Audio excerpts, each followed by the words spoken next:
நீங்கள் of course history of வயலன்ஸை credit பண்ணியிருந்தீங்க ஆரம்பத்தில். அண்ட் ஐ திங்க் உங்கள் படங்களில் நீங்கள் படம் பார்த்த தாக்கம் நிறைய படங்களில் தெளிவாகவே தெரியும்.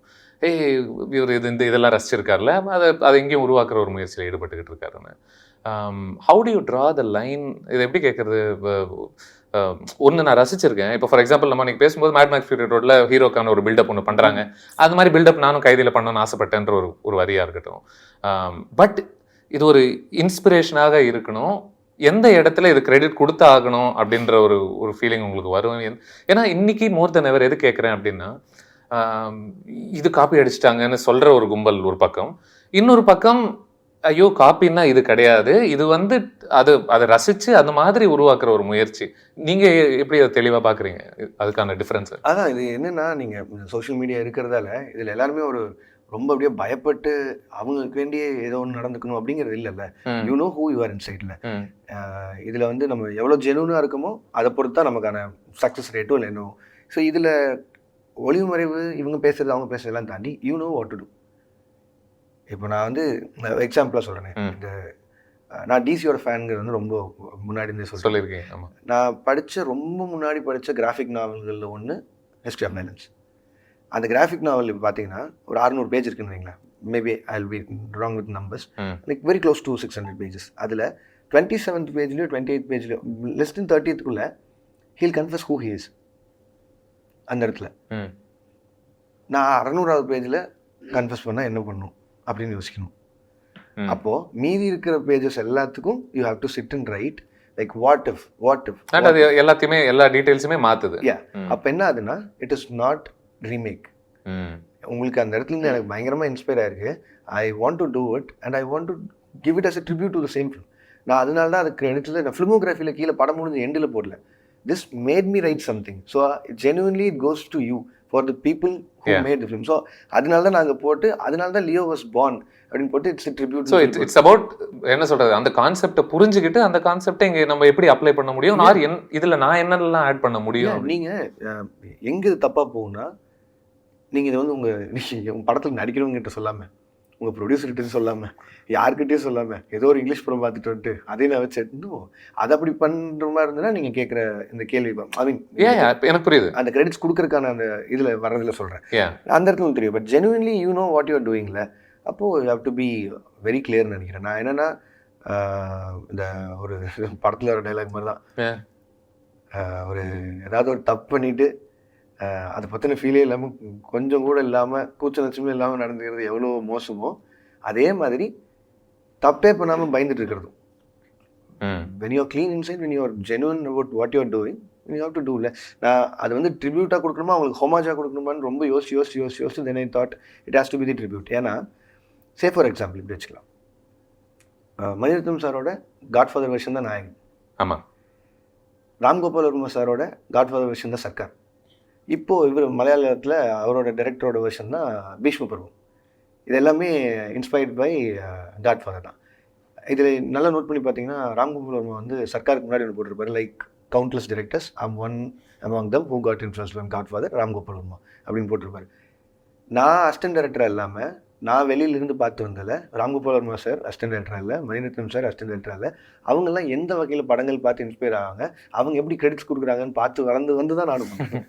So I know that ground ரூலில் கம்ப்ளீட்டாக நான் பண்ணுறது தான் கரெக்டுன்னு ஒன்று பண்ணுறது. அதை அப்படியே மூடி மறைச்சு ஒரு மாதிரி இது ஏதோ ஒரு ஐ discuss with so many directors. இது முடிக்கும்போது இதில் எது நியாயம், எது பண்ணால் கரெக்டாக இருக்கும், இது எல்லாமே சொல்லி. ஓகே, இது மாதிரி ஒரு பிம்பம் இருக்கா? லைக் ஃபார் எக்ஸாம்பிள், நீங்கள் கிரெடிட் கொடுத்துட்டீங்க அப்படின்னா அவங்க அவ்வளோ எக்ஸைட் ஆக மாட்டாங்க, அவங்களுக்கு அது தெரிஞ்சிடும், பெரிய எக்ஸைட்மெண்ட் இருக்காது, நீங்கள் ஏன் சொல்கிறீங்க, சொல்லாமல் இருங்கன்ற மார்க்கெட் ஃபோர்ஸஸ்லாம் அந்த மாதிரி ஒரு அட்வைஸ் கொடுக்கக்கூடிய மக்களும் இருப்பாங்கல்ல? இல்லை, அது எனக்கே ஆஸ் அ கிரியேட்டராக இருந்தது. ஏன்னா முன்னத்து நாள் வரைக்குமே நான் அதை பற்றி சொல்லாமல் இருந்தது காரணம் என்னென்னா, ஒரு 100 பேர் இருக்காங்கன்னா அதில் ஒரு 80 பேர் அந்த படத்தை பார்த்துருக்க கூட மாட்டாங்க, அந்த புக்கை படிச்சிருக்க கூட மாட்டாங்க.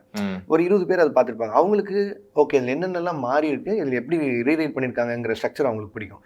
இப்போ அந்த எக்ஸைட்மெண்ட் என்னென்னே தெரியாதவங்களுக்கு நம்ம ஏன் அதை போய் சொல்லி, அவங்க இதுக்கு வேண்டி போய் பார்த்துட்டு திருப்பி அதுலேருந்து உட்காந்து, ஏன்னா இப்போ பார்க்குறவங்களுக்கு தெரியும், ஷோ வேலை போய் பார்த்துட்டு தெரியும். அது ஒரு மாதிரி இந்த ஒரு லோகி ஃபிலிம்னு சொல்லுவாங்க, ஐ மீன் நாட் LOW அந்த இதில் இருக்கிற படம் அப்படி பொறுமையாக வெரி குவைட் ஃபிலிம்.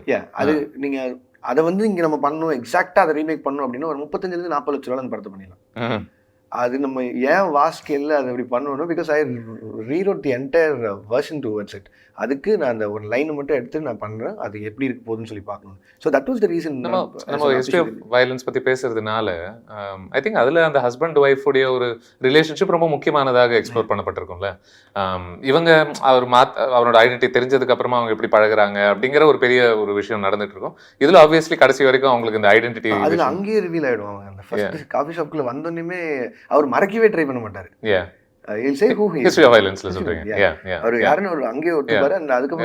இப்போ அதனால அந்த ஒரு காம்ப்ளெக்ஸ் ஸ்பேசஸ்க்குள்ள சத்யா அப்படிங்கிற ஒரு கேரக்டர் போக முடியாத ஒரு சிச்சுவேஷன் ஒன்று வருது. இவன் வேற ஒருத்தனா இருக்க முடியுமோன்ற சந்தேகம் அழிய ஆரம்பிச்சிருது ஒரு இடத்துல, லைட்டா அப்படி வந்துட்டு போகுது. அதனால டு யூ ஃபீல் லைக் ஐயோ அதனால because of that creative choice இந்த கேரக்டரை இன்னும் ஒரு ஒரு என்ன சொல்றது ஒரு ஒரு லேயர்டு கேரக்டராக எழுதுறதுக்கான வாய்ப்பு கிடைக்கும்? அந்த கேரக்டர் வந்து கொஞ்சம் நம்ம இங்க இருக்கிற எல்லா ஆடியன்ஸுக்குமே இருக்கிற ஒரு டவுட்ஸ் ஃபுல்லா அந்த கேரக்டர் மேல வச்சிடலாம். ஸோ வச்சுட்டா அந்த பாதி கேள்வியில நம்ம அடைச்சிட்டு வர ட்ரை பண்ணலாம். அவங்க ஒரு கெசட்டட் ஆஃபீஸர்னு சொல்றோம், அவங்க ரெஜிஸ்டர் ஆஃபீஸர் இருக்கான்னு சொல்றோம். அப்போ அவங்க வீட்லயே இருக்கிற சர்டிஃபிகேட்ஸ் ஒரிஜினலா போலியாங்கிறது கூட கண்டுபிடிக்காம இருந்திருக்க முடியுமா அப்படின்னு ஒரு கேள்வி வரும்போது அவங்களால என்னென்னலாம் இன்வெஸ்டிகேட் பண்ண முடியுமோ. அப்போ இவங்க ஆர்ஃபனேஜில் இருந்திருக்காருன்னு சொல்லியிருக்காரு, அப்போ அங்கே போய் ஃபைல்ஸ் எடுத்துகிட்டு வந்து பார்க்கலாம். ஸோ இது எல்லாத்தையுமே இது அத்தனையுமே தெரிஞ்சு ஒருத்தர் உட்காந்துருக்காரு. அப்போது நீ எங்கே இருக்கேன்னு ஏர்போர்ட் சொல்லாமல் ஆஃபீஸ்ன்னு சொல்லும்போது வருது, எல்லாமே தெரியுது. பட் ஸ்டில் அவர் பேசாமல் இருக்கணும். அப்போ அவர் எங்கே போய் யார்கிட்ட போய் பேசணும்னு பார்த்தா போய் ஹைனா கூட போய் அந்த நெத்தியில் வச்சுட்டு இருக்கிற மாதிரி ஒரு ஃபீல். அது எல்லாமே லைக் ஒரு எப்படி சொல்கிறது, எனக்கு அந்த ஷாட் ரொம்ப பிடிச்சது. The idea first of all hyena பொறுத்து I loved what you did CGல. I thought it was very very believable.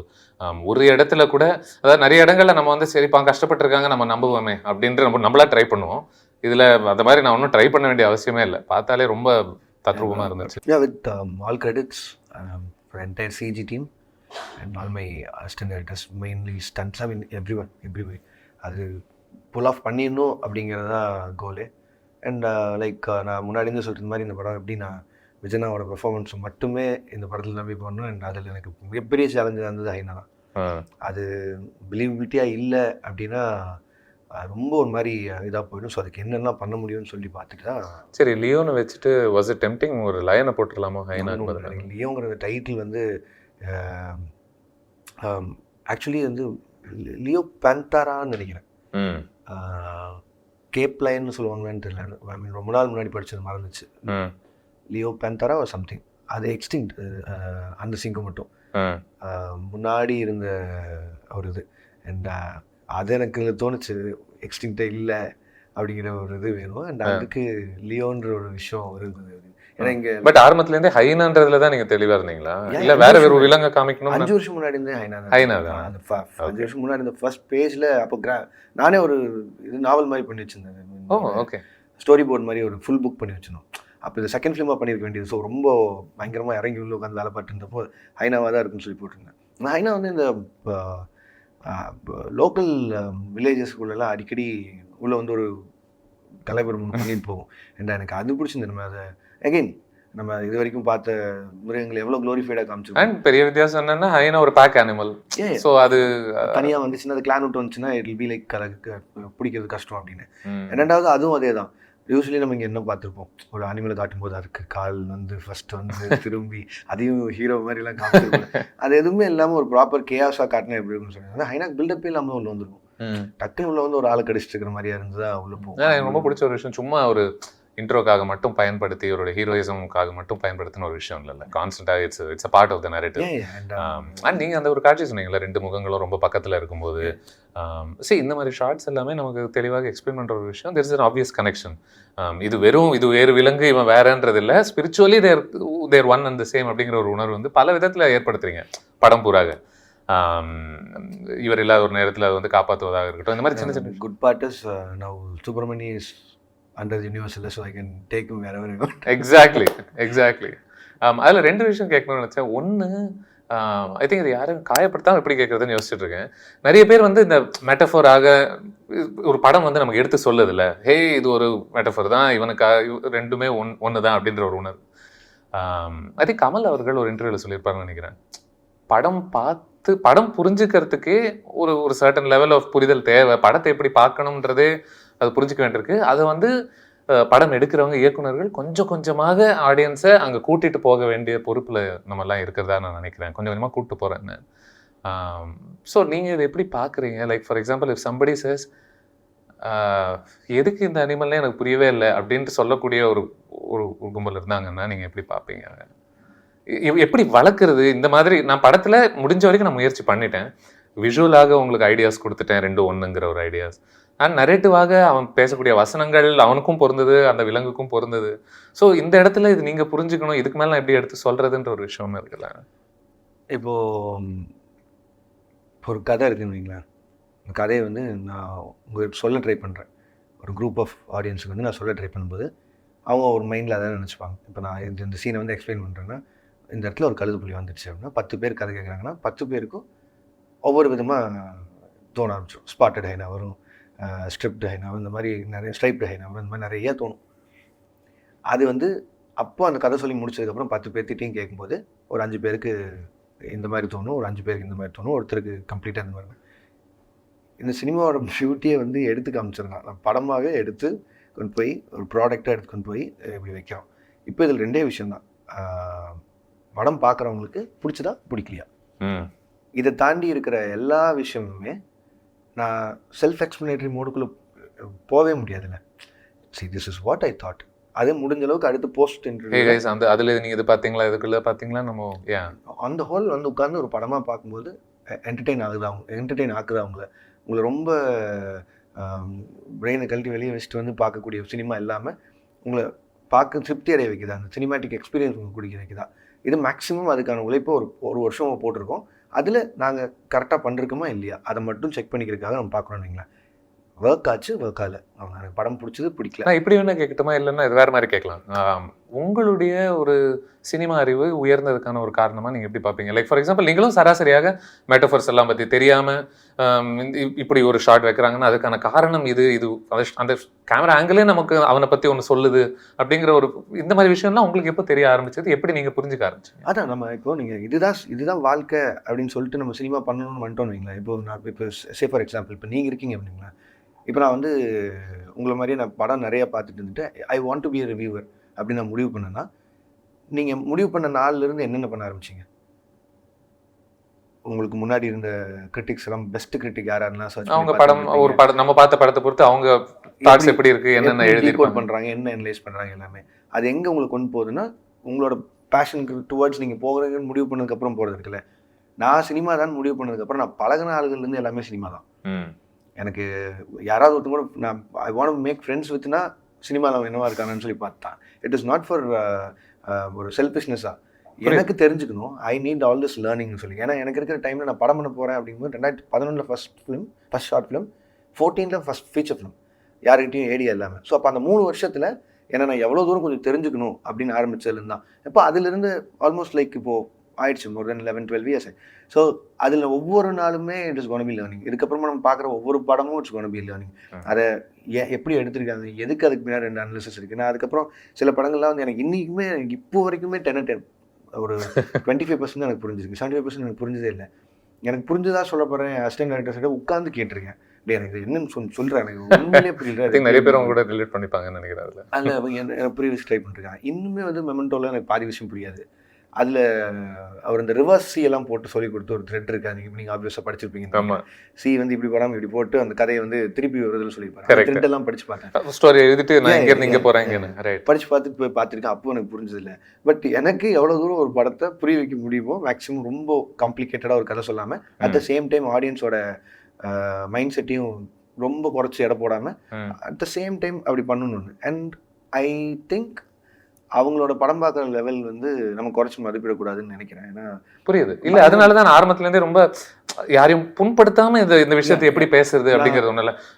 இங்கே மேலேருந்து அவங்களுக்குலாம் படமே பார்க்க தெரியல அப்படின்னு சொல்கிற ஒரு விஷயம் கிடையாது. இல்லை அது அப்படி நம்ம சொல்லவே முடியாது. இப்போது நெகட்டிவ் ரிவ்யூஸ் வருது, இல்லை இது வருது, எல்லாத்தையும் தாண்டி இப்போது அதையும் நினச்சி வருத்தப்பட்டிருக்கிற டைமில் ஒரு 10 பேர் கிரிட்டிக்ஸ் பார்த்துட்டு நல்லா இல்லைன்னு சொல்லி சொல்கிறாங்க. வருத்தப்பட்டிருக்கிற டைமில் மீதி 80-90% தியேட்டரில் மக்கள் போய் அவங்க ஒவ்வொரு நாளும் அவங்களோட தியேட்டர்ஸ் வெளியில் வந்து மைக்கில் சொல்கிறாங்களே, அது ஜென்யூனானது இல்லை. நான் முன்னாடி இருந்து சொல்கிற மாதிரி நான் 150 ரூபா கொடுத்து வர அவங்களுக்கு சாட்டிஸ்ஃபை பண்ணுறேனாங்கிறது என்னோட ஃபர்ஸ்ட் கோல் இருக்குன்னு பார்க்குறேன்ல. ஏன்னா இந்த கிரிட்டிசிசம் நான் எடுத்துகிட்டு போயிடுவேன். பட் அவங்களை என்டர்டெயின் பண்ணுறேன்னா இல்லையாங்கிறதுல நான் இன்னும் ரொம்ப வருத்தப்பட்டுருவேன். அவங்க மைக்கில் வெளியில் வரும்போது ஒவ்வொருத்தரும் கேவலமாக இருக்குன்னு சொல்லிட்டு இருந்தேன். பட் ஆனால் அவங்க அத்தனை பேரும் சொல்கிறாங்களே, ஸோ அதில் சந்தோஷப்படுறதுக்கு நிறையா இருக்குது. And to answer your question, நீங்கள் எல்லாத்துக்குமே நான் ஆன்சர் பண்ணும் அப்படின்னா, and I should open YouTube channel myself. And நானும் அதுக்கான கேள்வி இல்லை நான் சும்மா சொல்றேன். ஒவ்வொருத்தரும் எனக்கு ஏன் ஹைனானே புரியலன்னு சொல்லி சொன்னாங்கன்னா, நான் எங்கேருந்து ஆரம்பிக்கிறது, நான் ஒரு 5 வருஷம் முன்னாடி எதுக்கு ஹைனான்னு எழுதுனாங்க அப்படின்னு சொல்லி நானும் ஒரு யூடியூப் சேனல் வச்சு தான் அது உட்காந்து பேசணும்.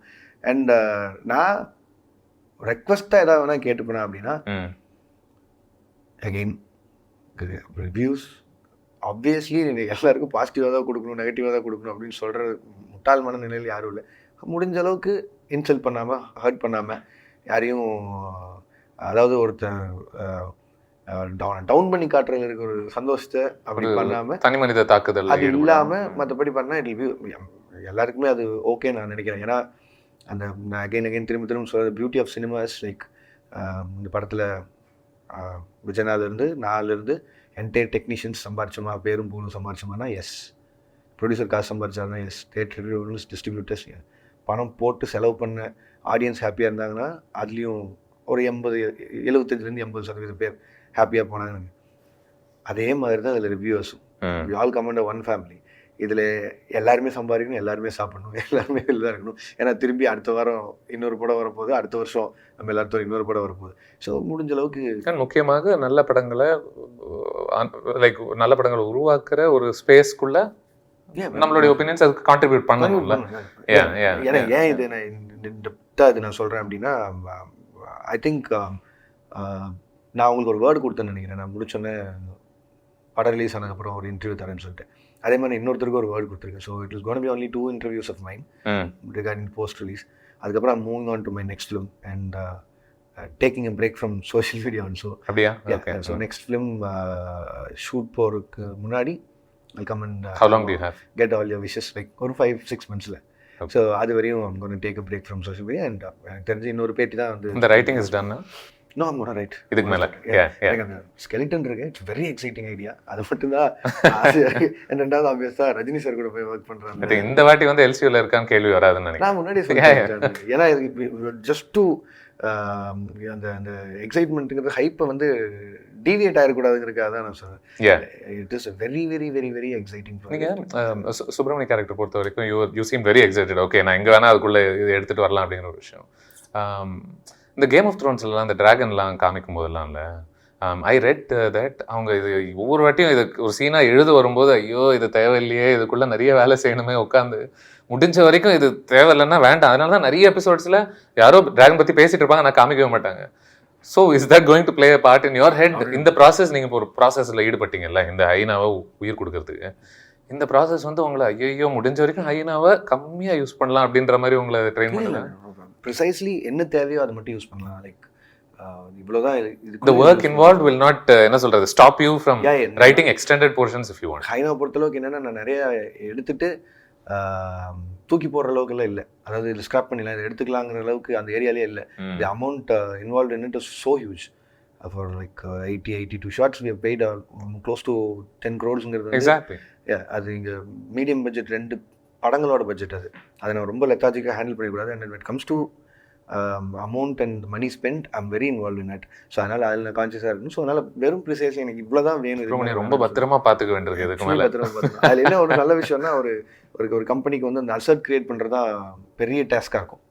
அந்த இப்போ அசர்ட் இந்த sense like if I say any animal, அந்த அனிமல் அவங்க புதுசாக அதுக்கு உயிர் கொண்டு வந்து அதை கிரியேட் பண்ணுறது பேர் வந்து தட். நீங்கள் சொன்ன மாதிரி அந்த ஃப்ரான்ச்சைஸாக கிரியேட் மாதிரி சின்ன சின்ன ஆப்ஜெக்ட்ஸ் கிரியேட் பண்ணலாம், அதை பொறுத்து மெமரபிளியாக. அதில் வந்து அவங்களுக்கு அது ஒரு அசர்ட், அதாவது ஒரு அனிமல் ஒன்று பண்ணிட்டா புரியுது. இப்போ அது நம்ம கிரியேட் பண்ணி வச்சிருக்கிறதால, and I brought that inside the universe.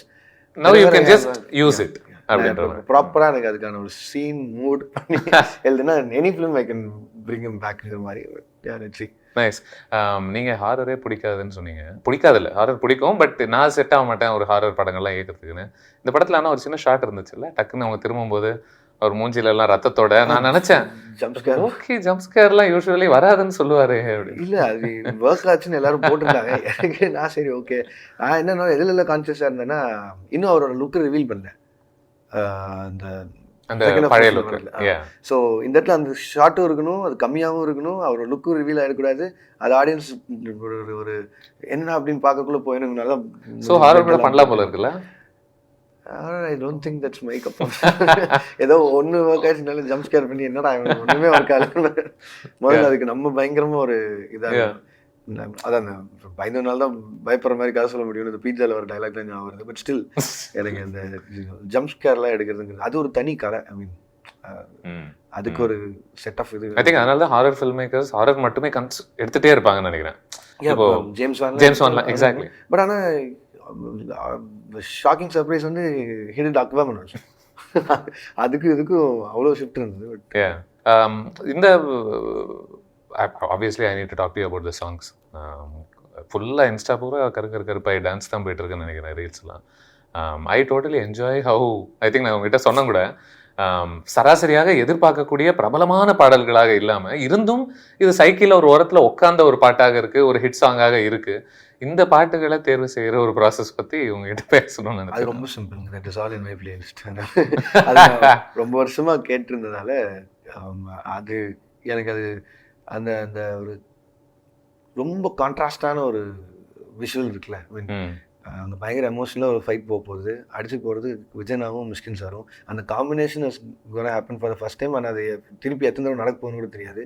அந்த ஃபைட்டு நடக்கும்போது இது எல்லாம் மைண்டை தாண்டி பின்னாடி தாமரைப்பூவுக்கும் தண்டிக்கும் அது எப்படி பார்ப்பாங்க அப்படின்னு ஒரு சின்ன சண்டையே வந்தது இல்லைன்னு சொல்லும் போது இவங்க சண்டை வர போட்டுருக்காங்க. அண்ட் அது இல்லாமல் அப்போது ஐ நோ இல்லை மிஷ்கின் சார் அந்த பக்கம் அந்த பொண்ணை பிடிச்சி வெளியில் இருக்கும்போது திருப்பி அந்த கிராமஃபோன் டிஸ்டர்ப் ஆகும், song will cut off, Ani's BGM is gonna come, அந்த எமோஷன் அவங்க பெர்ஃபார்ம் பண்ணுறதுல மாறிடணும்.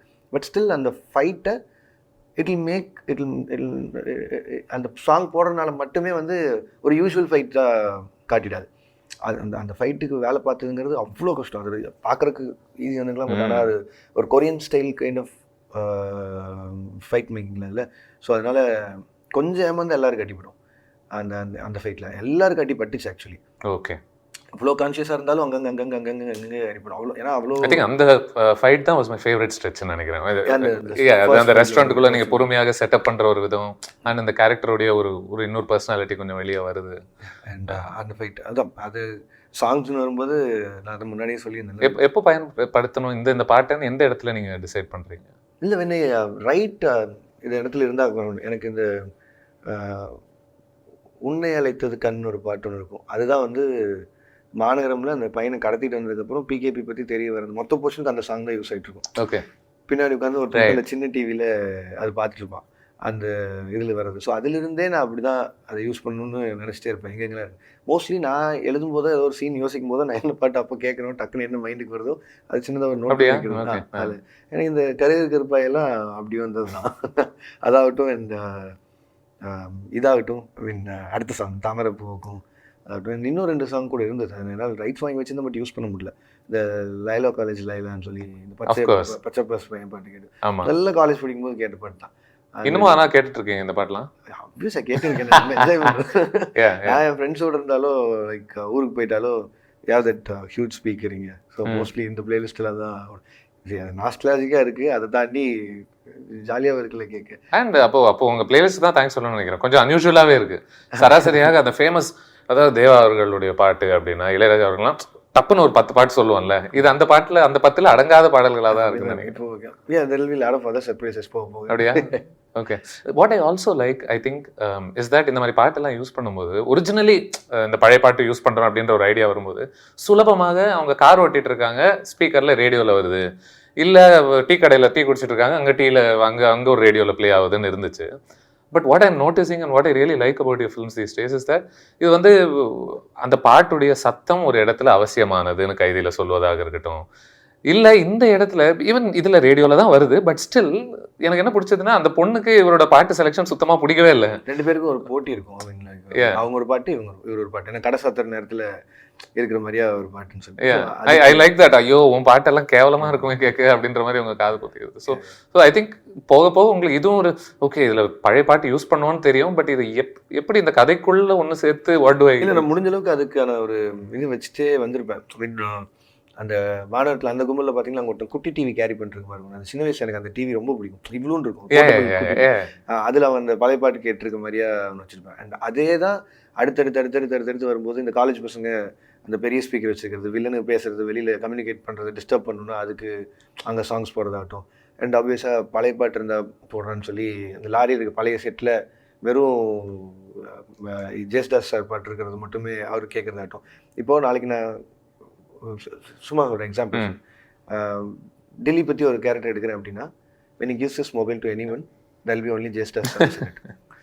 இப்போ அந்த காலேஜ் பசங்களை நான் திருப்பி எங்கேயாவது கொண்டு வரேன்னா ஒரு பூட் ஓப்பன் பண்ணாலே they see the same speaker, you know they're going to distract with the sound. இப்போ அதே மாதிரி தான் இங்கே ஒரு மார்ஷல் ஸ்பீக்கர் காமிச்சாலே போதுன்ற மாதிரி ஆயிடுச்சு சூர்யா சார். இட்ஸ் லைக் அதை யார் எந்தெந்த டெம்ப்ளேட்குள்ளே யூஸ் பண்ணினாங்க. இப்போ அதே தான் கமல் சார் அங்கே இருந்ததும் அங்கே வந்து அனௌன்ஸ் பண்ணுற ஏரியாவில் ஸ்பீக்கரில் எடுத்து வச்சா என்ன இருக்கும். இப்போ நாளைக்கு நான் கமல் சார் வர எந்த இடத்துல வேணாலும் அனௌன்ஸ் பண்ணி வைக்கிற இடத்துல ஒரு ஃபோனோட பிளேலிஸ்ட் எடுத்து வைக்கலாம். அது அந்த மாதிரி தானே. அதுக்கு ப்ராப்பராக அது நம்ம ஃபோர்ஸ் பண்ணால் நல்லா இருக்காது. அந்த சீனுக்கே உள்ளே இருக்கா, அந்த சீனோட ஸ்ட்ரென்த்தில் அது உட்காருதா அப்படின்னு பார்த்துட்டா உட்காரு. இப்போ நீங்கள் திருப்பி ரிவர்ஸில் யோசிச்சு பார்த்தீங்கன்னா அதில் நரேன் சார் இப்படி ஜெயிலில் உட்காந்துருக்கும்போது சக்கு கிச்சன் வேலை செய்யும்போது அவர் மட்டும் லைட்டாக அடிச்சிருப்பாரு. Because he knows he is coming. Right. So அந்த மாதிரியா டிசி இன்ஸ்பயர் டைட்டில் கார்டா விஜய் அவர்களுடைய ஒரு கிரெடிட்ஸ் வந்தது. நான் அதை எல்சியூ பண்ணணுன்ட்டு இருந்தேன் ரொம்ப ஆர்வமாக. நான் தான் இப்போ நான் சொன்னதுனால இதில் ஸ்டார்டிங்கில் சொல்லிடுவேன், நான் நிறைய மாதிரி டிசப்பாயிண்ட் ஆகிடுவாங்கன்னு சொல்கிறதுனால அப்படி பண்ணேன். And the other films that gonna come under LCU is gonna have the proper ஒரு அனிமேஷன்லாம். இதுக்கு மேலே அதில் என்ன சொல்கிறது, அது வராமல் இருக்கிறதுக்கு வாய்ப்பு இல்லை. Full on. I think a lot of people really enjoyed it. அந்த கரெக்டாக இந்த ஒரு புது இவருக்கு வரக்கூடிய ஒரு அனிமேஷன் சீக்வன்ஸ் அது பயங்கரமா இதுக்கு மேலே இப்படியே போட்டுடலாமா எல்லா படத்துலையும் அப்படின்ற மாதிரிலாம் நான் பார்த்துட்டேன். எனக்கு அதில் விஜய் ஸ்பெசிஃபிக்காக அது வச்சதுக்கான காரணம் என்னென்னா அவரோட various angle of closeups type to அவரோட கண்ணுக்கு நிறைய ஷாட்ஸ் இருக்கும். அதை எடுத்து எல்லா ஷாட்டையுமே எடுத்து கிராஃபிக் நாவல் மாதிரி பண்ண சொல்லி தான் அது ஆக்சுவலி பண்ணது. படத்தில் எல்லா இடத்துலையுமே வர கண்ணு எல்லாத்தோட ஷாட்ஸையும் எடுத்து அதில் வச்சு பண்ணியிருப்போம். ஓ, இது மொத்தமாக இந்த படத்துலேருந்து ஷாட்ஸ் மட்டுமே. ரெண்டாவது இதில் பார்த்தீங்கன்னா எனக்கு தெரிஞ்சு இதில் தான் எனக்கு அவருக்கான கண்ணுக்கான அதிக க்ளோஸ்அப்ஸ் உள்ள படமாக இருக்கும்னு நான் நினைக்கிறேன் இந்த படம். ஏன்னா எல்லாத்துலேயுமே இருக்கும். எனக்கு இப்போ இதில் வந்து செகண்ட் ஹாஃப் எனக்கு செகண்டில் கொஞ்சம் லேகாக இருக்குன்னு சொன்னாங்க. வந்து when they watched it second time their opinion completely changed. அதுவுமே நிறைய ஏன்னா இப்போ அவங்க தெரிஞ்சு பார்க்குறாங்க, என்ஜாய் பண்ணி பார்க்குறாங்க மோர். ஐ மீன் லைக் ஓ இதெல்லாம் தெரிஞ்ச பண்ணுறாலோ இதெல்லாம் நடிப்பா அப்படின்னு சொல்லி யோசிச்சு பண்ணுற ஒரு பாயிண்ட் ஒன்று இருந்தது. And initially that was the idea. ஒரே படத்துக்கு 2 விதமான இது இருந்தால் எப்படி இருக்கும். டுவர்ட்ஸ் எண்டு வரையும் மேட்ச் பண்ணி கொண்டு வந்து எண்டில் அவர் ஒத்துக்கிறார் அப்படின்னா அப்போ இதுவரையும் பண்ணதெல்லாம் நடிப்பா அப்படின்னு யோசிச்சா இருக்குல்ல. இப்போ நீங்கள் இப்போ த்ரிஷா மேம்க்கும் விஜயநாக்கு இருக்கிற சீனில் அதை இப்போ திருப்பி செகண்ட் டைம் போய் பார்க்கும்போது ஆப்வியஸ்லி இது எல்லாம் இது மிகப்பெரிய கான்ட்ராக்டர்ங்கிற மாதிரி. ஸோ இவன் ஒரு இன்னசென்ட் கை கிடையாது, he is Canning his way through life அப்படிங்கிற ஒரு சென்ஸ். ஸோ அது செகண்ட் டைம் பார்க்கும்போது இன்னும் பெட்டராக ஒர்க் ஆச்சுன்னு நிறைய ஃபீட்பேக்ஸ் பார்த்தேன். ரைட், கங்க்ராச்சுலேஷன்ஸ் மன்சூர் அலி கானை பயன்படுத்துறீங்க. நீண்ட நாள் தாவும். ஐயோ நான் பயங்கரமா கத்தி சிரிச்சேன் அவர் அந்த வாயில அந்த சத்தம் பண்ணும்போது. நான் அந்த இன்டர்வியூல அவர் வச்சிருந்தது இருந்தது ஒரு என்ன இன்ட்ரோ பண்ணணும்னு யோசிச்சுட்டு இருக்கும்போது ஃபர்ஸ்ட் டைம் ஆமா அவரோட இன்டர்வியூ அதே யூஸ் பண்ணிடலாம், சிம்பிளா பட்ஜெட்ல முடிச்சலாம், ஒரு சின்ன இலை இருந்தா போதும். His dancing was also very unique. அவரோட பாடியில் என்ன வருதோ அந்த அவரை கோ வித் த ஃப்ளோன்னு விட்டா தான் அது ஆக்சுவலி நல்லா இருக்கும். One other thing was interesting, every time இந்த வேர்வொல்ஃபாக மாறக்கூடிய கேரக்டர்ஸ்லாம் இல்லை, அந்த ஆள் வந்து வேர்வொல்ஃபாக மாறி நைட் ஏதோ ஒரு பயங்கரமான ஒரு ரணகளை முடிச்சுட்டு அடுத்த நாள் வரும்போது பாவம் எந்திரிக்கும் போது அந்த ஆளுக்கு உடம்பெல்லாம் டேமேஜாக இருக்கும்.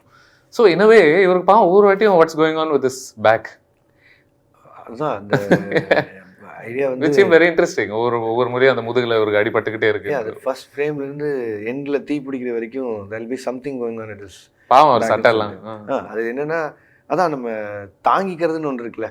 அது என்னென்னா இப்போ சஞ்சய் தத் சார் வந்து உட்காரும்போது அவருக்கு விங்ஸ் இருக்கும், விஜய் சார் வந்து ஆப்போசிட்டில் நிற்கும் போது அவருக்கு அந்த முள் கிரீடம் ஒன்று இருக்க மாதிரியா இருக்கும்.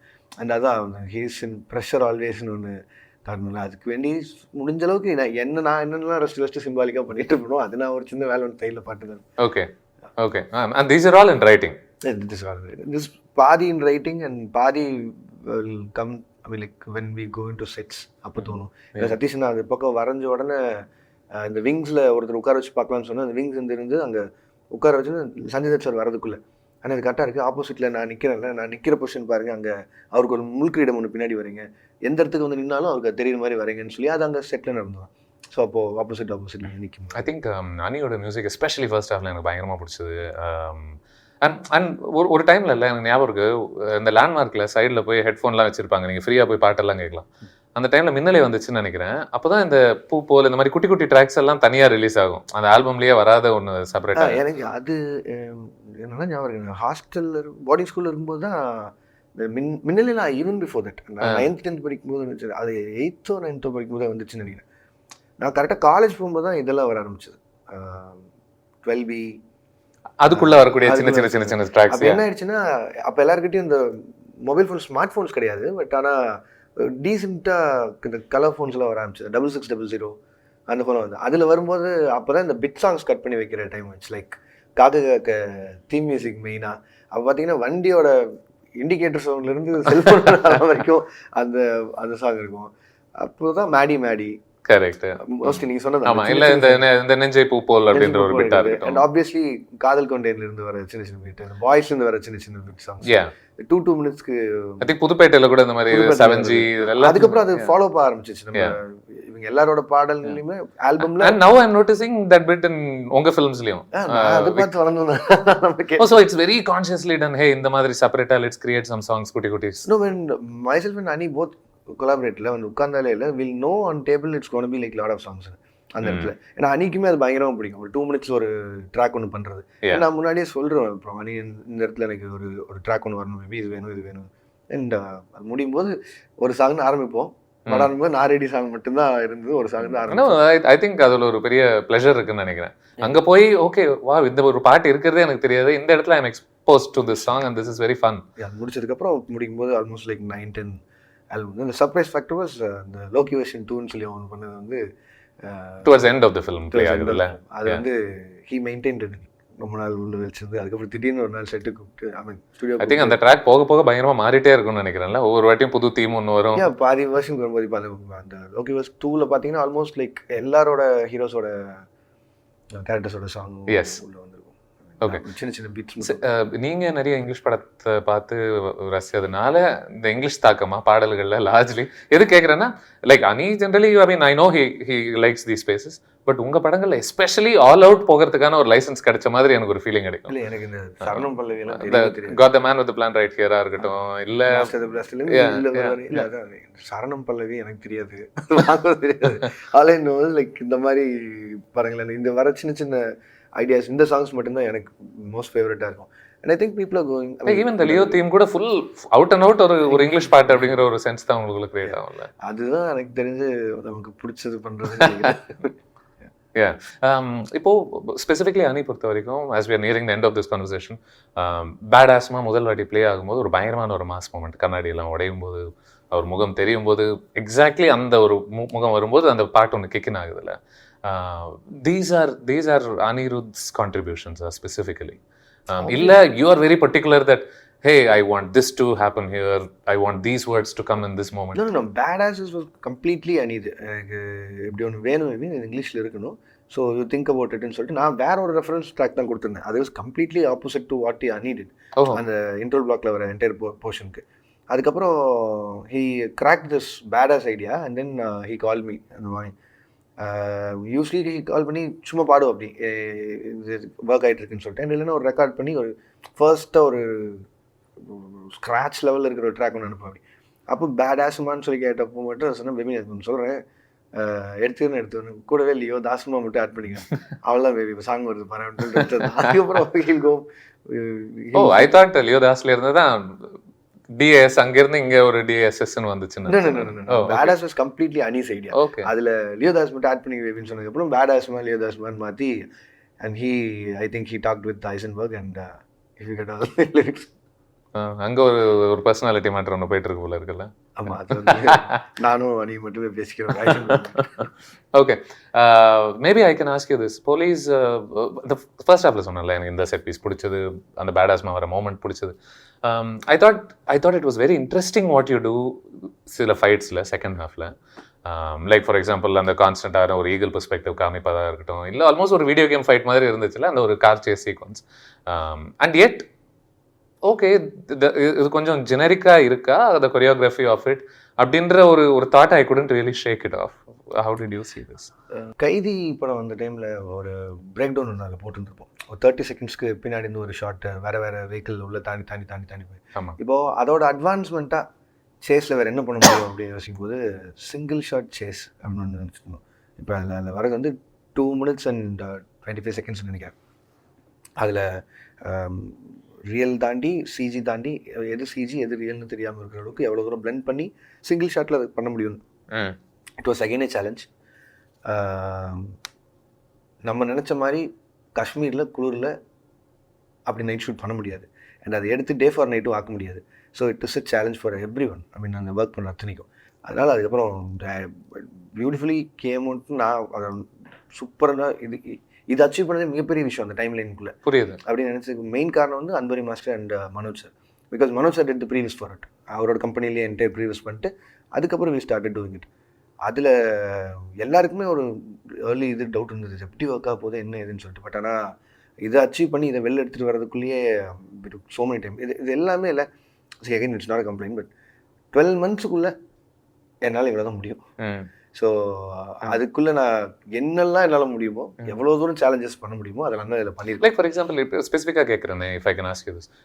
நரேட்டிவ்லி அந்த காஃபி ஷாப் ஃபைட்டில் கொரியோகிராஃபி வழியாகத்தான் நீங்கள் அதை ரசிக்கணும்ட்டு கிடையாது. Narratively there is so much going on. But when இவருடைய ஒரு இன்ட்ரோ காட்சி, அதாவது நம்ம ஃபர்ஸ்ட் ஹாஃபில் எனக்கு ரொம்ப பிடிச்சது நீங்கள் இன்ட்ரோ சாங் கிடையாது, இன்ட்ரோ ஃபைட் கிடையாது. But somehow some of them come back இந்த செகண்ட் ஹாஃபில் இந்த கேரக்டர் பொறுத்த வரைக்கும். அவருடைய அந்த போலீஸ் ஃபைட், அந்த ரோப் ஃபைட் அப்படிங்கிற ஒரு விஷயம் நம்ம கொஞ்சம் பார்த்து பழக்கப்பட்ட ஒரு ஃபைட் தானே. நீங்கள் எப்படி பார்க்குறீங்க அந்த செகண்ட் ஹாஃபில் வர? வென் ஃபர்ஸ்ட் அந்த ஸ்மக்லிங் ஸ்பேஸில் ஒரு ஃபைட் ஒன்று நடக்குதுல்ல, அப்படி பறந்துட்டு சும்மா டக் டக் டக்குன்னு அப்படி வச்சுட்டு இப்போ ஃபேன்ஸ் அந்த மொத்த எபிசோடுமே it's coming from another man's mouth. Mansoor Ali Khan sir வயந்து வருது. ஆமாம். ஸோ அதனால அதில் எவ்வளோ உண்மைத்தன்மை இருக்கோ பொய்த்தன்மை இருக்கோ அதெல்லாம். அதனால எவ்வளோக்கு எவ்வளோ உங்களுக்கு என்னென்னலாம் நான் கொடுக்கணும்னு ஆசைப்படுறேனோ அதெல்லாம் கொடுத்து. Next 18 minutes it's gonna be for Vijay fans. அவங்களுக்கு மெயினாக ஏன்னா அந்த சாங் வருது, அதுக்கு முன்னாடி இருக்கிறதுல அவர் வைல்டாக தான் காட்ட போகிறோம். But at the same time எவ்வளோ தூரம் கொஞ்சம் அதை பண்ண முடியுமோ பண்ணிடலான்னு சொல்லிட்டு. ஏன்னா அங்கே அந்த இடத்துல எல்லாரும் கத்துற மாதிரியான மூமெண்ட்டில் இருந்தவர் அந்த லுக்கில் பார்த்து இது பண்ணுறது புரியுது. ஸோ அங்கேயும் என்னால் ரியல் டைம் ஃபைட்டுக்குள்ளே போனால் எனக்கு திருப்பி அடுத்து நான் வரதில்ல மொனோட்டஸ் ஆயிடக்கூடாதுங்கிறதுக்காக தான் பண்ணேன். And when it comes to stunts I will be very careful. எல்லா ஸ்டண்ட்டும் ஒரே மாதிரி இருந்திருக்கூடாது, ஒரே கேம் யூஸ் பண்ணி இருக்கக்கூடாது, ஒரே டெக்னாலஜியில் இருந்திருக்கூடாதுங்கிறதுனால எல்லா ஃபைட்ஸ்க்கும் ஒரு டிஃப்ரென்ஷியேஷன் இருக்கும். அண்ட் அதனால தான் அது பண்ணதுக்கான காரணம். Purely for fans. Got it. உங்களுக்கு இப்போ படம் வந்ததில் இந்த ஒரு 10 நாளில் கிடைச்ச ரியாக்ஷன்ஸ் பொறுத்த வரைக்கும் உங்களை ரொம்ப சந்தோஷப்படுத்தின ஒரு ரியாக்ஷன் என்ன? உங்களை இதுலேருந்து நான் கற்றுக்கலாம் ஒரு விஷயம் அப்படின்னு நீங்கள் நினச்ச ஒரு விஷயம் என்னவா சொல்லுவீங்க? ரொம்ப சந்தோஷப்படுற விஷயம் வந்து ஃபேன்ஸ் மெயினாக. I mean fans in the sense the entire audience, theatre audience.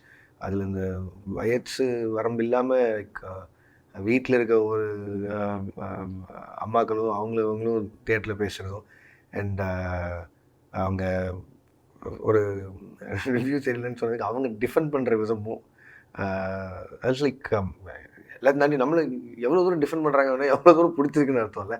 And that லவ்க்கு எவ்வளோ நேரம் நம்ம அவ்வளோ சீக்கிரம் கிடச்சிடாது அந்த இடம். ஸோ அது கொடுத்துருக்காங்கன்னு நினைக்கும் போது obviously more then happy for that. அண்ட் அதுக்கு நம்ம இன்னுமே ரெஸ்பான்சிபிளாக அவங்களுக்கு வேலை செய்யணும்னு பார்க்குறோம். And that's what I'm gonna take forward from this film also அடுத்தடுத்து போகிறதில்ல. அண்ட் அதுவே 2 கொஸ்டின் ஆன்சர் பண்ணிருக்கீங்க. ஐ மீன் இன்னும் ஸ்பெசிஃபிக்காக கேட்க போனால் இதிலிருந்து ஐ அக்ரி வித் திஸ் கிரிட்டிசிசம்னா நீங்கள் எதாவது சொல்லுவீங்களா? இது ஒரு ஓகே ஃபேர் நியாயமான ஒரு கிரிட்டிசிசம் தான், இதுலேருந்து நான் கற்றுக்கலாம், இதை நான் அடுத்த வாட்டி இன்னும் கொஞ்சம் என்ன சொன்னேன். Extraordinary first half and second half is not that extraordinary. எனக்கு அதுக்கு ஈக்குவலாக இல்லைன்னு சொல்லி பர்சனல் ரிவ்யூ. செகண்ட் டேலேருந்து இல்லையே எனக்கு அந்த ஹோலை பார்க்கும்போது படமாக ஒர்க் ஆச்சு அப்படின்னு சொல்லிட்டு இருந்தாங்க. அதில் கம்ப்ளீட்டாக ஒரே சார்ந்த மாதிரி இல்லை, அதுலேயுமே நிறைய மிக்ஸ்டாக மட்டுமே இருந்தது. ஸோ அதனால் கம்ப்ளீட்டாக நான் வந்து எல்லாரும் சொல்கிறதையும் எடுத்துகிட்டு இருந்தேன். அப்புறம் நான் பட் யுனானிமஸாக செகண்ட் ஹாஃபில் வர அந்த flashback portion was like little bit lag feel இருக்குது அப்படின்னு சொன்னாங்க. Probably when I do flashback scenes in the henceforth films, like கொஞ்சம் காஷியஸாக இருக்கணும். I should take this criticism in my mind. எல்சியூக்கு அடுத்த பாதைகள் என்னவா பார்க்குறீங்க நீங்கள்? Immediate films in LCU will be Kaidi 2 obviously, and Rolex and Vikram 2. So Kaidi 2 is coming immediately after Thalaivar's film. அதுக்கு அடுத்து மீதி 2 இருக்கிறதுல என்ன ஏதுங்கிறதுல we all are discussing. And ஓரளவு ஒரு ப்ராட் அவுட்லைன் ஆல்ரெடி உங்களுக்கு இருக்கா? இந்த கேரக்டர்ஸ்குள்ள மோதல்கள் நடக்கும், இந்த கேரக்டர்ஸ் கடைசியில வந்து சண்டை போடுவாங்க. Okay, Kaidi 2 is done. அதுதான். அண்ட் இது எல்சியூக்காக உருவாக்கப்பட்ட ஒரு படம். அது ஸ்கெலிட்டனாவே அது டன். பட் நான் போய் உட்காந்து எழுதணும் அதில். பட் அதான் திருப்பி சொல்கிற மாதிரி ஹோம் கிரவுண்டில். அதனால் அதில் சில விஷயங்கள்லாம் கொஞ்சம் மக்கள் வந்து எதை எதிர்பார்க்குறாங்களோ அவங்களுக்கு எவ்வளோ தூரத்துக்கு கொடுக்க முடியும். இப்போ நீங்கள் அடுத்து இந்த 2 வர்றதுனால நான் கேட்குறேன். விக்ரம் 2, கைதி 2லாம் இருக்குல்ல, இப்போ ஏற்கனவே உருவாக்கப்பட்ட இந்த கேரக்டர்ஸ் எஸ்டாப்ளிஷ் பண்ண இந்த எல்சியூ கேரக்டர்ஸ் போதுமானதா உங்களுக்கு? இதுக்கு மேலே இன்னும் சில என்ன சொல்றது, ஒரு ப்ரொட்டாகனிஸ்ட் அப்படின்னு காட்டக்கூடிய அளவுக்கு சில பேர் இன்னும் உயர்த்த வேண்டி இருக்கா? இல்லை, there is gonna be lot of new characters. Okay, gonna come. I mean அடுத்தடுத்த இன்ஸ்டால்மெண்ட்டில் அடுத்தடுத்து கேரக்டர்ஸ் உள்ள வந்துருவாங்க. லைக் ஃபார் எக்ஸாம்பிள் சேதனோட சந்தனம் கேரக்டர்ஸ் டன். ஸோ இமீடியட்டாக அந்த டிஸ்ட்ரிபியூஷன் பார்த்துக்கிறதுக்கு யாருங்கிறதுலேருந்து someone has to take care. அந்த மாதிரி இட்ஸ் கோனா கம். ஓகே, செத்தவங்களை ரீப்ளேஸ் பண்ணி. இப்போ சில கேரக்டர்ஸ் வந்து நல்ல கேரக்டர்ஸ், நமக்கு எந்த விதமான சந்தேகமும் கிடையாதுல்ல. இப்போ விக்ரம், தில்லி இவங்கெல்லாம் நல்லவங்க அப்படிங்கிறத சந்தேகம் கிடையாது. சந்தனம், ரோலெக்ஸ்லாம் கெட்டவங்கன்றதுல. இதில் பார்த்திபன்லேயோ எந்த ஸ்பேஸ்க்குள்ளே அடங்குவதா பார்க்குறீங்க, இல்லை குவைட்டாக இருங்கன்னு சொல்கிறீங்களா? இருந்துல that will be a surprise. சரி, ஓகே, ஃபைன். அது முக்கியமாக நீங்கள் சர்ப்ரைஸ் விட்டீங்க, நான் கேட்கவே மாட்டேன் அதை பொறுத்து. ஃபைனலி நீங்கள் அடுத்து தலைவரோட படம் பண்ண போகிறீங்க அப்படின்னு சொல்லியிருந்தீங்க. இப்போ அவரை பொறுத்த வரைக்கும் நம்ம எல்லாருமே நிறைய படங்களில் நிறைய விஷயங்கள் ரசிச்சிருக்கோம். நகைச்சுவையாக இருக்கட்டும், இன்னசென்ஸாக இருக்கட்டும், மாஸ் மூமெண்ட்ஸாக இருக்கட்டும், காதல் காட்சிகளாக இருக்கட்டும், பாடுவதாக இருக்கட்டும், ஆல் தீஸ் திங்ஸ். நீங்கள் what facet of him how you grown up admiring? நீங்கள் நிறைய கமல் அவர்கள் பொறுத்து பேசுகிறீங்க. So I thought maybe as a கடைசி விஷயமாக ரஜினி சார் உங்களோட favourite aspect of him as a பெர்ஃபார்மராக என்ன பார்க்குறேன்? ரஜினி சாரை பொறுத்தளவுக்கு அவரை ஸ்க்ரீனில் நான் இது வரையும் பார்க்க ஆரம்பித்ததுலேருந்து, சின்ன வயசுலேருந்து அந்த லார்ஜர் லைஃப் ரோல் இருக்குல்ல, அது வந்து எனக்கு அவர் பண்ணும்போது ரொம்ப சாட்டிஸ்ஃபைடாக இருக்கும். என்னென்னா சின்னவங்கலேருந்து பெரியவங்கலேருந்து எல்லாருமே கத்த ஆரம்பிச்சிடுவாங்க. இப்போ சும்மா சொல்கிறது என்ன, இப்போது முத்து படம் எடுத்துங்களேன், அங்கேருந்து அவர் ஃப்ளிப் பண்ணி பயங்கரமாக ஏர்லேயே ஃப்ளிப் பண்ணி வந்து அந்த சேரியட்டில் உட்கார்றத நம்ம எந்த இதுவுமே யோசிக்காமல் கை தட்டி கத்தி அந்த சவுண்டுக்கு ஒன்று பண்ணுவோம்ல, அதில் அவர் வந்து நின்று கேமரா பார்த்து சல்யூட் பண்ணுவதெல்லாம் அது வந்து அவருக்கு மட்டுமே அந்த சின்ன வயசுலேருந்து பார்த்து வளர்ந்ததில்லை. அண்ட் ஃபார் மீ ரஜினி சார்கிட்ட பயங்கரமாக எனக்கு பிடிச்ச ஒரு விஷயம்னா the villainism. And I just gonna show that side எவ்வளோ முடியுமோ அவ்வளோ இந்த படத்தில். லவ்லி. அதுக்கு மேலே I want ask you any more. ரொம்ப நன்றிகள் இந்த கான்வர்சேஷனுக்கு. அண்ட் அகைன் நான் சொன்ன மாதிரி டேக்கிங் பிரேக்குங்கிறதும் சொல்லிட்டேன். So from social media for next 6 months for writing process. And this I actually want to thank audience. Like 5 படத்தில் எனக்கு இந்த படத்துக்கு தான் தியேட்டர் ரெஸ்பான்ஸுங்கிறது இன்னும் பயங்கரமாக உணர முடிஞ்சதுன்னு நினைக்கிறேன். அண்ட் அது வந்து என் சார்பாக என் டீம் சார்பாக வந்து மொத்த மக்களுக்கும் நன்றி சொல்லிக்கிறேன். And for all the reviewers, trackers, like social media influences, யாரெல்லாம் உள்ள இந்த படத்துக்கு சப்போர்ட் பண்ணாங்களோ, கூட இருந்தாங்களோ, எழுதுனவங்க, பேசினவங்க எல்லாருக்கும் ஒரு மிகப்பெரிய நன்றி. தேங்க்யூ. தேங்க்யூ. நன்றி.